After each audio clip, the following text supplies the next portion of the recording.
What is up, you guys? It has been a minute since I posted anything. It has been a minute because a lot has been going on. That seems to be kind of like my theme for 2022, is like anything and everything will happen. But today, I'm only going to give just a little bit of stuff plus the actual thing I want to talk about. You're probably looking at me and you're like, it's sunlight. Why is she up? She works at night. She's a night nurse. Not anymore. I'm going to do like a Clarissa Explains All video on that in a little while. But to be honest, since I'm currently getting ready to start a new job, so we have that going for us, I don't really want to talk about that today. It doesn't really appeal to me. It was a really dramatic situation. I seem to be I don't know, something about me invites that. But I'll say at 25, I'm doing really well managing all of the headaches that come with stuff just not working out the way it's supposed to. I'm not getting to my own horn. Can't talk. Haven't picked up the camera in so long. But I'm doing pretty okay. I have a ton of back footage from like back in February, probably even January. No, January definitely for one, because some of it's from Korea in January. That was my dog hitting the back door. I'm doing okay, you guys. I guess that's like the big thing. I'm doing fine. I will explain the job thing soon. I'll also explain why I left Korea as soon as I can. I'm still in process dealing with that. I know you're like, people are probably gonna look at me like, really? It's April. You left in February. I know. Nothing is fast, especially when it's not somebody else's problem. It's not fast. You will get to hear about that. I did not forget. I will keep my word. We just had a lot going on. So much back footage. I just need to find the strength to go ahead and edit it.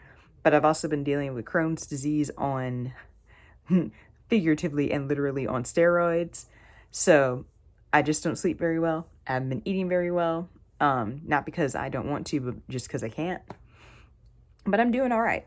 All things considered. The Crohn's was triggered by the other job that I just left. Details for later.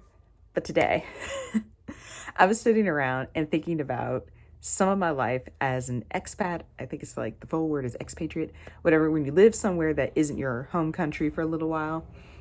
And I decided I wanted to talk about that today because it's been a couple of months and I had time to reflect on a lot of things that happened there. But I'll talk about my very first day out of quarantine, though I did a whole vlog on it, which I'd have to find and like attach. I did a whole vlog on my first day out of quarantine. So if you guys don't remember, I didn't live in Seoul. I lived in Gwangju in the Gangwon-do province, which is like an hour and a half outside of Seoul towards, I believe, the east, because I think it's like closer to Japan. So the east over there. It was an experience. You guys know that from watching the previous vlogs. It was an experience. I can't describe the emotions to you guys of that first day out because it's just such a unique feeling. When you spend 10 days in the house, not able to go anywhere, whether you're in a foreign country or not, coming out just feels different. Because it's like I hadn't really had any human interaction, minus my very first day I got there to go get COVID tested, and my very last day, minus like deliveries to my house, which, I mean, even then they would just leave it at the door. Very few of them did I had to actually talk to the person, except for food. I had to slide my card in, like, what little Korean I had.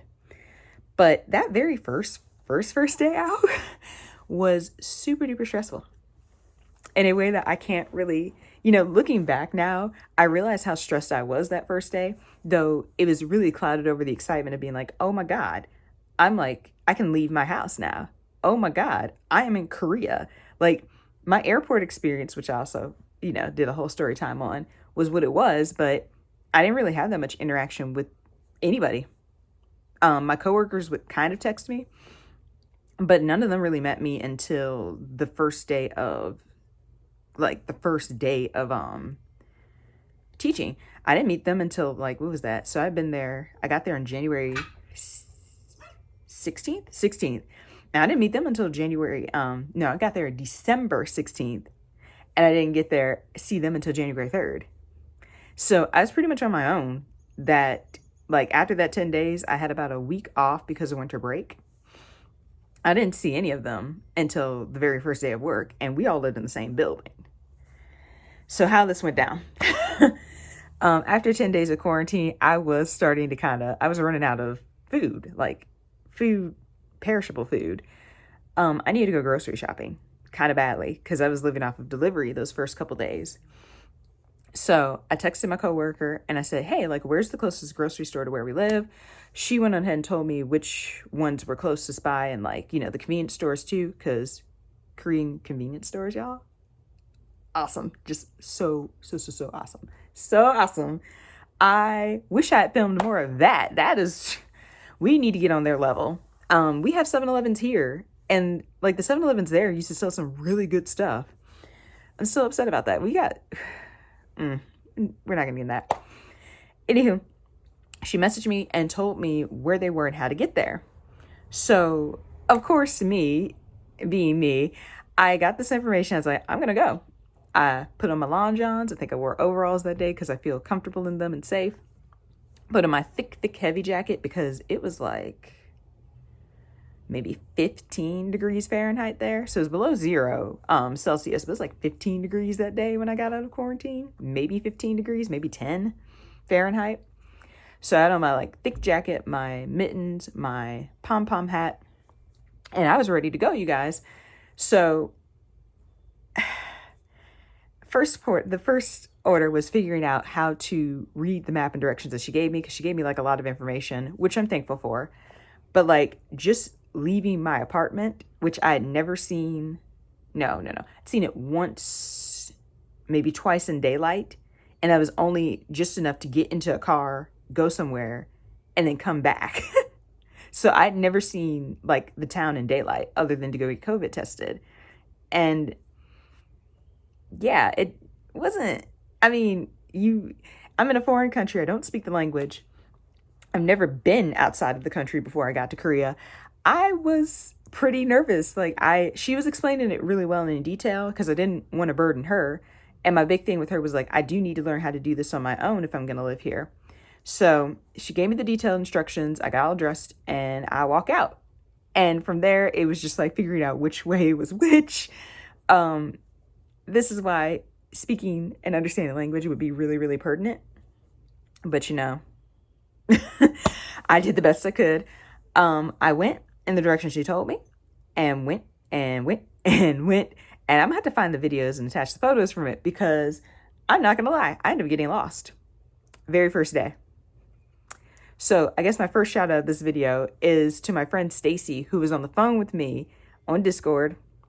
It might have been like 11 p.m. our time, like Eastern Coast time.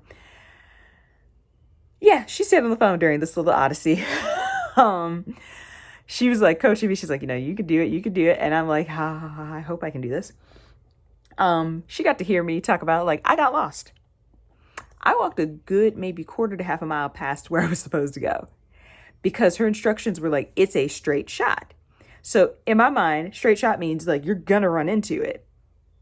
No, it's a straight shot until you turn a corner. That was where we kind of got messed up. So here's me walking in this foreign country, never been anywhere ever.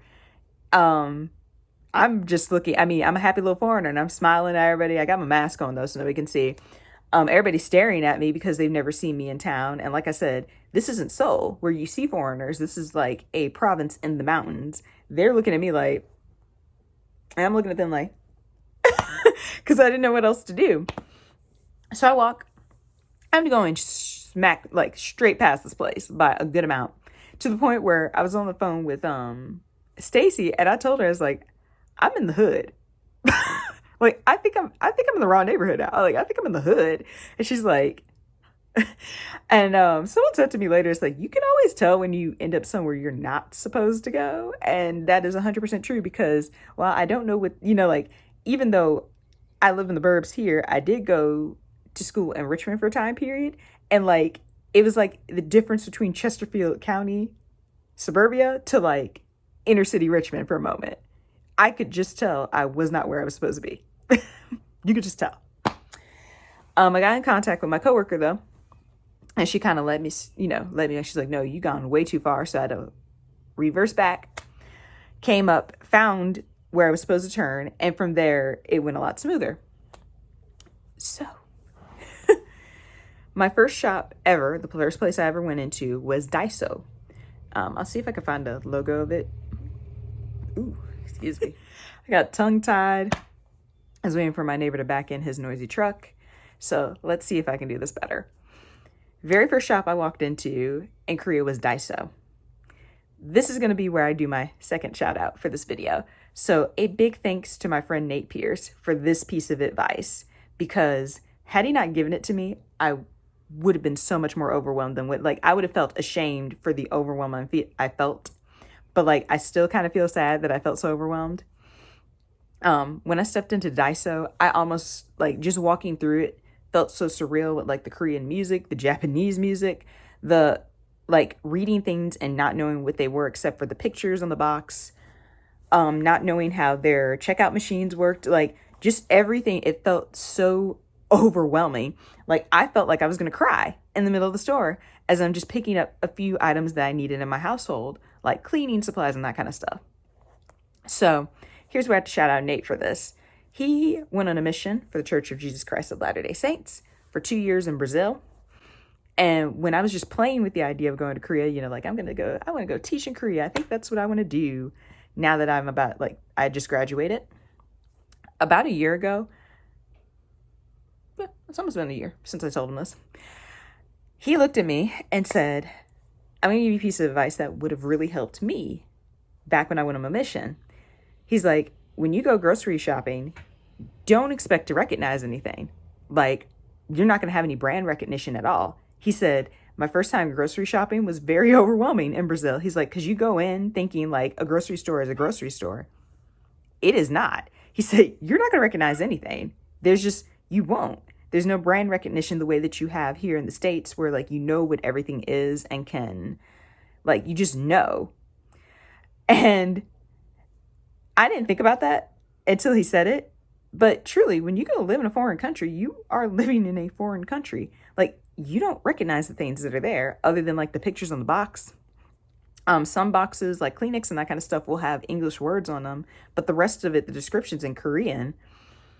I was so overwhelmed. You guys, I nearly cried in Daiso.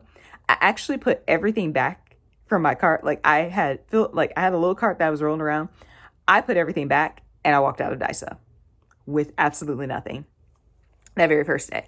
So the clips you guys see of my first day, you only see me at the burger restaurant afterwards and the Tour de France, I can't remember the name of the bakery, where I went there and got something to eat because I just could not. I felt so overwhelmed going into Daiso for the first time. It hit me all at once that I was in a foreign country by myself. I don't speak the language. I don't understand what's going on.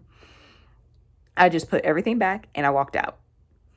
Thankful for what was it? It was a hamburger, cheeseburger, something like that. A burger shop that I went to had like a kiosk and that was all in Korean, but thank God it had pictures. I know that's bad, but like you survive off of pictures when you live in a foreign country because that's what you can recognize. Thank goodness it had a kiosk and I believe it even had an English setting so I could deal with that. The French bakery, like Korean French bakery, I forgot how I managed that. Oh, no, I know how I did it. It had English descriptions underneath the products. So that was kind of like, that was helpful. It literally said the name in both Korean and English on all the things. So I just went there and picked up some stuff and I walked home. Like you guys see part of that where I was showing you what I got when I got home. And that was that. Now, I will say this story does have a happy ending. I went back to Daiso the next day and actually did like the shopping I intended to. I found out that Daiso has an English setting on their machines. Like, you can hit English and it'll speak to you and prompt you in English. Thank goodness. Right after that, so this is the very next day, I went to GS Fresh for the first time. And that experience was totally I mean, had I not gone to Daiso the day before, I'd have probably cried in that store because absolutely nothing had an English description in it. I was going based off of what I knew from like Korean culture, things I recognized from eating at Korean restaurants, like just the basics. I was recognizing by pictures. Shout out to Del Monte because they're a big supplier, like Del Monte, who does the peaches here. We don't have that much Del Monte juice on sale. Like usually it's Welsh and those types of things, or juicy juice. But Del Monte supplies a lot of the fruit juice there in Korea, I noticed. So that was brand recognition. I knew Del Monte and, could pick that up and know where, kind of know the quality of it. But at the Korean grocery store, like nothing was in English, not even the self-checkout. I pulled out my little translator and I got it done though. So I just wanted to say, like, that's some of the stuff they don't tell you when you move to a foreign country. Had my friend Nate not told me that, I would have never known that that was a thing. Like you can feel overwhelmed when going into stores, especially when you know it's not a vacation. Like if you're on vacation, you know that you'll eventually just go back home. You'll have your brand recognition. You're not going to have to think about it. But truly, when you live in a foreign country, you're sitting there and you're like, I have to survive here. Like I have to eat. I have to cook every week. I have to figure out all of these things. Like I learned how to cook in Celsius really well while I was there because Celsius was the thing. I learned how to use the ondol, the floor heating really well because that's what I had to heat my house with. I learned about gas, like cooking with gas because I had a gas stove. Never had one of those here. It's like stuff like that you don't think about. Like you don't think about these things because they're not a thing where you grew up. Learning how to like just know basic Korean just so that you can get around and make sure everybody feels human around you and you're not just the rude foreigner asking them for stuff. That helps. Knowing how to bow properly in Asian culture really helps. But like I made it. That's the moral of it. I made it. I got through the experience with a little help from my friends, truly. So big thanks to them for all of that. I figured I would pick up the camera and just post this raw. I'll probably just put the two clips together because I did have to separate it to stop it. But I hope everybody is doing well. I am getting better. I really am. I'm doing a little bit better than I was maybe 2, 3, 4 weeks ago. So we have that looking forward to. But I wanted to see if anybody had any questions. This would be like my first time asking. If anybody has questions, you should leave them in the comments and like let me know if there's anything else you want me to talk about living in a foreign country, or you'll see more vlogs because I still haven't finished all the Korea footage. I haven't finished editing it. I actually have a very special vlog that I'm looking forward to editing for my Korea stuff, but just haven't gotten to it. But you guys should totally ask questions and just let me know what you think. I will do better. I promise I will do better. This new job has way better hours. I can do better. So I'm very thankful for that. But I'm going to let y'all go. See ya. Bye.